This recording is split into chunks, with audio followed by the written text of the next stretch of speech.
on you.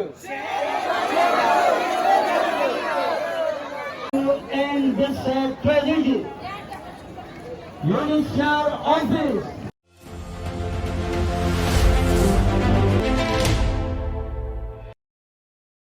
नमस्कार, मैं आशुतोष और इस वक्त हम UNHCR आपको जो आप जानते हैं यूनाइटेड नेशन का जो शरणार्थी का उच्चायुक्त कार्यालय है यहाँ वसंत विहार में, वहाँ पर बहुत सारे अफगानी जमा हुए हैं। अफगानिस्तान युद्ध चल रहा है, बहुत सारी चीज़ें चल रही हैं। विभिन्न देश ने अचानक कह दिया है कि हम अपने यहाँ किसी खास संख्या के अफगानिस्तान को अपने यहाँ शरण देने को तैयार है। भारत में अगर बात करें पिछले 2 से 3 दशक में, तो कई हज़ार अफगानी परिवार दिल्ली में और भी शहरों में बसते हैं और यहाँ पर उनकी जो पहचान है वो रिफ्यूजी की तरह होती है।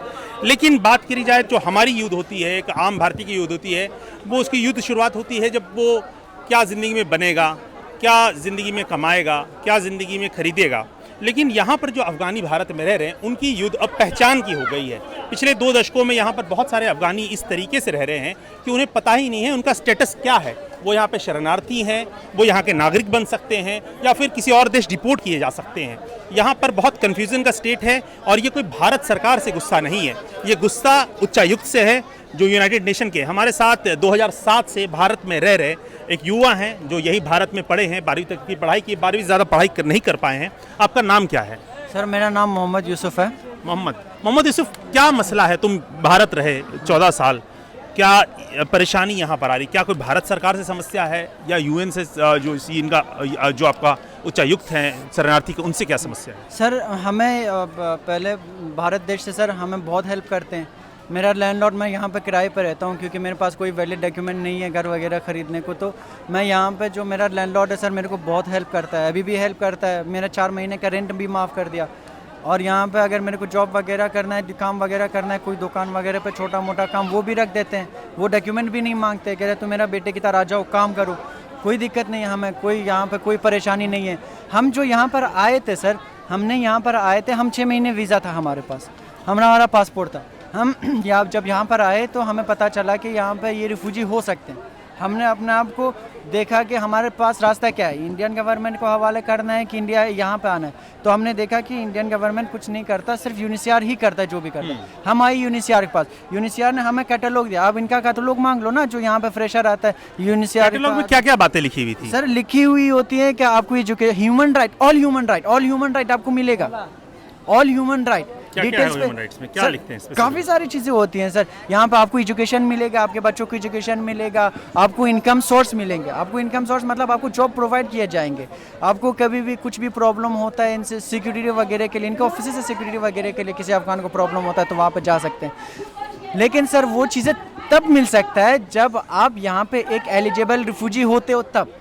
ये रिफ्यूजी क्यों नहीं बना रहे? आप लोग जैसे अप्लाई करते हैं तो क्या दिक्कत आती है रिफ्यूजी में? कोई डॉक्यूमेंट की दिक्कत आती है? क्योंकि इंटरव्यू का बार बार शब्द आता है कि इंटरव्यू होता है, इंटरव्यू के कारण चीज़ें रुक रही है। सर इंटरव्यू में क्या होता है, इंटरव्यू में ये पूछता है कि आप हो कौन, आप कहाँ से बिलोंग करते हो। बेसिकली जैसे अब मैं अफगानिस्तान से बिलोंग करता हूँ। अब अफगानिस्तान पे एक स्टेट है फरा के नाम से, FARAH, फरा, आप सर्च करोगे मिल जाएगा। मैं फरा से ही बिलोंग करता हूँ और मेरे को पूछ रहा है आपके फैमिली में क्या है, आप क्यों यहाँ पर आए। अब मैं क्यों यहाँ पर आया, मेरा जो भी प्रॉब्लम था मैं यहाँ पर आया, तो अब मैं यहाँ पर आया, कह रहे हैं कि ठीक है आप लोग वेट करो, हम आपको बता देंगे क्या करना है।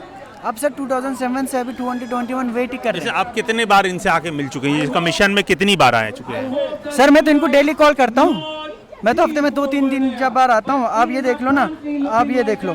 ये मतलब 14 साल से आपके परिवार वाले लगातार आ रहे हैं? आप कब से? लगातार सर, हफ्ते में 1-2 बार आते हैं। क्या बोलते हैं ये लोग? कुछ नहीं बोल सर, गार्ड साहब बोलते हैं जाओ कॉल पे करो। कॉल पे सर देखो, कॉल पे आपको मैं दिखा देता हूँ कहाँ गया ये UNHCR ऑफिस। क्या कितना टाइम कॉल है? 77 सर 77 कॉल पे ये नहीं उठाते हैं। आज भी मैंने कॉल किया है, ये तो परसों का है, वेडनेसडे का है ये सर, ये रहा। इनका कोई विशेष बात रहती है इस वजह से नहीं दे रहे हैं? 11 टाइम्स पर कॉल करना पड़ता है। नहीं, लेकिन कोई ये बात कहते कि हम क्यों नहीं दे पा रहे हैं आपको ये रिफ्यूजी वाला लेटर या रिफ्यूजी सर्टिफिकेट, इसके पीछे में कोई कारण वो देते हैं बार बार? सर मेरे ख्याल से इनके फिक्स पॉलिसीज़ होती हैं जो फिक्स पॉलिसीज़ के उसमें एलिजिबल होते हैं, ऐसा कुछ होता है। मेरे को एग्जैक्टली नहीं पता, मेरे को पता होता है मैं कुछ भी करके मैं अपने आप को रिफ्यूजी कर अभी जो मैं सुन रहा हूँ ये 3 मांगे हैं, एक आप लोग सपोर्टिंग लेटर मांग रहे हैं, सपोर्टिंग लेटर क्यों चाहिए सर? क्या जरूरत है? अभी क्या हुआ है सर, हमारा कोई यहाँ पे डॉक्यूमेंट वगैरह कुछ भी नहीं है, हमारा यहाँ पे वैलिड नहीं। मैं इंडिया को पता ही नहीं है कि मैं यहाँ पे रह रहा हूँ नहीं रह रहा हूँ, आपको भी नहीं पता था। क्यों नहीं पता? क्योंकि हमारा डॉक्यूमेंट आप एक तरह से गैर कानून नागरिक बन चुके हैं। हाँ, मतलब गैर कानून का मतलब ये है कि हमारे को डॉक्यूमेंट ये यूनिसीआर की वजह से नहीं मिल रहा है। यूनिसीआर डिसाइड करना, बोले जाओ इंडिया के पास जाओ, आपको इंडिया गवर्नमेंट आपको नागरिक बना दे, हमें क्या प्रॉब्लम है? मेरे तो यहाँ मैं खुश हूँ, मैं बहुत खुश हूँ, मैं यहाँ पे मेरे को इंडियन सिटीजनशिप मिला, बट नहीं देता है ये यूनिसीआर पर नहीं देता। इसका ऐसा है तो सर यहाँ पे अभी क्या हुआ है कि इंडिया तो नहीं दे रहा है, यूरोप कंट्रीज, ऑस्ट्रेलिया, अमेरिका, इनके जो एम्बेसीज हैं, इनके एम्बेसी के बाहर आप जाओगे, आप ट्राई करना जाने का, एक पेपर लगा हुआ है with support letter from UNHCR we will resettle you in our country. तो ये सपोर्टिंग लेटर की वो सीधे मांग कर देते हैं, अगर आप देंगे तो आपको जर्मनी, जो अमेरिका, कनाडा या फिर ब्रिटेन की देश आपको एक्सेप्ट कर खुद ही लेंगे। बुला रहे हैं, वो खुद ही बुला रहे हैं, कह रहे हैं यहाँ पे अफगान लोगों का कुछ नहीं है, रीसेटल कर दो। कुछ भी नहीं है सर यहाँ पे, हम मेडिकल नहीं कर तो सकते। फिर ये सपोर्टिंग लेटर की मांग जब आप लोग यहाँ करने आए तो क्या इन्होंने कहा? कोई बातचीत हुई आप लोगों की अब तक? हाँ सर, हमने बोला है कि दे दो, लेकिन जवाब नहीं दे रहे।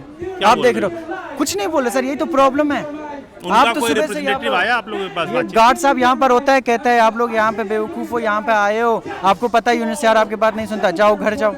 सर ऐसा नहीं हो सकता है ना, कुछ करे, कुछ हेल्प करे, कुछ भी डिसाइड करे, कुछ भी डिसाइड करें। डिसाइड ही तो नहीं कर रहे ना सर, वेटिंग लिस्ट पे जा रहे हैं। अब यहाँ पे इतने सारे लोग हैं जो 1 साल से हॉस्पिटल में पड़ा हुआ है, किसी का बाप मर गया है, किसी का माँ मर गया है, कोई जॉब नहीं कर पा रहा है, जॉब की कमी की वजह से मर गया है, कोई अपना रेंट नहीं दे पा रहा है, मर गया है। ऐसा बहुत सारे लोग हैं। क्यों यहाँ पे इसको डॉक्यूमेंट दे देगी तो सब कुछ कर पाएगा ना सर? डॉक्यूमेंट नहीं देता ना किसी को, मतलब दे देता है, बहुत सारे लोगों के पास नहीं है, बहुत जितने भी आप देख रहे हो ना, इनके पास कुछ नहीं है। यहाँ तो भारी जनसंख्या है, तो आप लोगों की आगे की रणनीति क्या? कब तक आप लोग यहीं रहेंगे? क्योंकि लगातार 5वां दिन है आप लोगों का, अब कब तक यहाँ रहने की आप लोगों ने सोचा है? सर देखो, हम लोग यहाँ पे ऐसे बंदे जो 15 साल से यहाँ पे, कोई यहाँ पे जो 20 साल से यहाँ पे। अब तो सर हमारा तो, मैं खुद यहाँ पे, अगर मैं इतने साल से यहाँ पर हूँ, मेरा कुछ नहीं हो रहा, तो मैं यहीं पर सर रहूँगा जब तक या तो मैं मर जाऊँ या तो मेरे को डिसाइड कर। मैं क्या, और यहाँ पे सारे लोग यही पे कह रहे हैं कि वैसे भी तो हमारा कुछ डिसाइड नहीं हो रहा, या तो डिसाइड कर दें या तो फिर। अभी आप लोगों ने जब वहाँ सरकार स्टेबल थी तो एम्बेसी से भी बातचीत हुई थी आप लोगों इस स्तर पे? सर जब कोई बंदा यूनिसीआर पे आता है ना सर, तो कोई कंट्री उनके साथ छेड़खानी नहीं कर सकता, सारा डिसीजन यूनिसीआर पे ही होता है। अभी यहाँ पे पुलिस वाले आए थे, पुलिस वाले हम किसी को नहीं निकाले। क्यों नहीं निकाले? क्योंकि सर वो ह्यूमन राइट को फॉलो करता है, वो बोलता है तुम लोग रिफ्यूजी हो, तुम लोगों को ज़रूरत है, हम तुम्हें हेल्प करेंगे, ठीक है। हेल्प ये नहीं करते ना सर, यूनिसीआर तो नहीं करते, पूरा इंडिया हमें हेल्प करता है, यूनिसीआर नहीं करता। यूनिसीआर को करना चाहिए, हालांकि यूनिसीआर को करना चाहिए। ये यहाँ पे इलाके में इतने सारे लोग रह रहे हैं, ये परेशान हो रहे हैं, ये खुद ही आए हैं, कह रहे क्या करना है, हम यहाँ आए हैं कि हमारा फ्यूचर डिसाइड हो जाए, ठीक है। हेल्प किया ना सर, ये सब हेल्प है। यहाँ पे हमें दिन रात आने जाने दे रहे, इतने सारे लोगों को यहाँ पे भीड़ बना के बैठने दे रहे। यहाँ पे हमें इंडियन गवर्नमेंट कुछ नहीं बोल रहा, हाई कोर्ट से बंदा आया, पार्लियामेंट से आया, हर जगह से आया, कह रहा हम हेल्प कर सकते हैं। हमने कहा हमारा प्रॉब्लम यूनिसीआर से, कह रहा हो यूनिसीआर से हम कुछ नहीं कर सकते। क्यों? क्योंकि सर ये इसको किसी रिलीजन से, किसी रीजन से, किसी कंट्री से, किसी चीज़ से लेना देना नहीं है सर। इसको ये अपना आप में एक चीज़ है जो खुद ही हेल्प करता है लोगों को, उन लोगों को हेल्प करता है जो रिफ्यूजी हैं। ये एक तरीके से कह रहे हैं जो उनका काम है वो अपना काम ही नहीं कर रहे हैं। सर यही तो बात है, देखो आपको समझ आ गई कि ये अपना काम नहीं कर रहा है, यही तो हम इनको समझा रहे हैं कि आप अपना काम करो, यही हम बोल रहे हैं।